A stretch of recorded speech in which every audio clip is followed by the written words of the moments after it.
Hello and welcome to Delicious. আজ আমি দেখাবো চটপটা মুর্গ স্যালাড। তবে চলুন রেসিপি দেখে নিই। 1 চা চামচ শাহি জিরা শুকনো ভেজে নেব। ভালো গন্ধ বেরিয়ে যাওয়া পর্যন্ত ভেজে নেব। ভাজা হয়ে গেলে সেটা ঠান্ডা করে নেব। তারপর তার ফাইন পাউডার বানিয়ে নেব। চিকেন সেদ্ধ করে নেব। একটা প্যানে 2 কাপ জল দেব। তাতে 1 চা চামচ আদার পেস্ট আর 1 চা চামচ রসুনের পেস্ট দেব। একটা মিডিয়াম সাইজের পেঁয়াজ চপ করা দিয়ে দেব আর 750 গ্রাম চিকেন দেব। চিকেন উইথ বোনসের পিস নিয়েছি। চিকেন আমি আগের থেকে ম্যারিনেট করে রেখেছি। 1 চা চামচ পাতিলেবুর রস, স্বাদ মতো নুন, স্বাদ মতো লঙ্কা গুঁড়ো দিয়ে চিকেন ম্যারিনেট করা হয়েছে। আধ ঘন্টা ম্যারিনেশন করব। খুব সামান্য নুন দেব আর ভালো করে মিক্স করব। ম্যারিনেশন কিন্তু একটু নোনাক্ত রাখবেন যাতে চিকেনের টেস্ট হয়। চাপা দিয়ে আধ ঘন্টা সেদ্ধ করব। আঁচ একেবারে লো রাখবেন। যতক্ষণ চিকেন সেদ্ধ হচ্ছে ততক্ষণ আলু ভেজে নেব। একটা ডিপ কড়াইতে তেল ভালো করে গরম করে নেব। 2 মিডিয়াম সাইজের আলু ডাইস করে কেটে রেখেছি, সেগুলো ব্যাচ ওয়াইজ ভেজে নেব।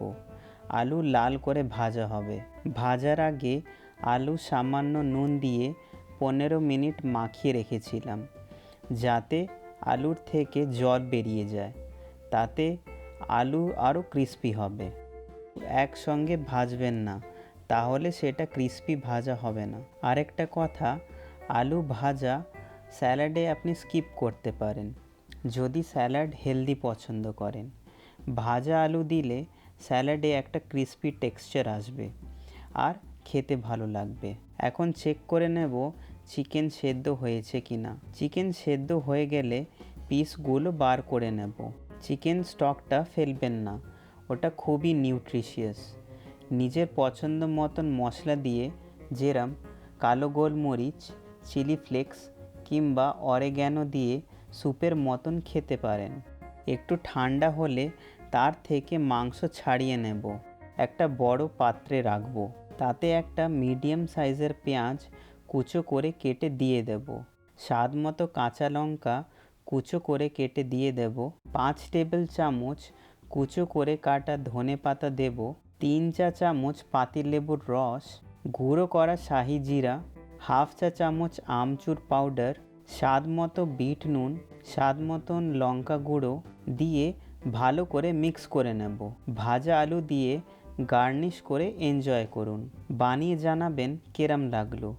রেসিপি ভালো লাগলে প্লিজ লাইক, শেয়ার আর সাবস্ক্রাইব করবেন। ভালো থাকবেন। ধন্যবাদ।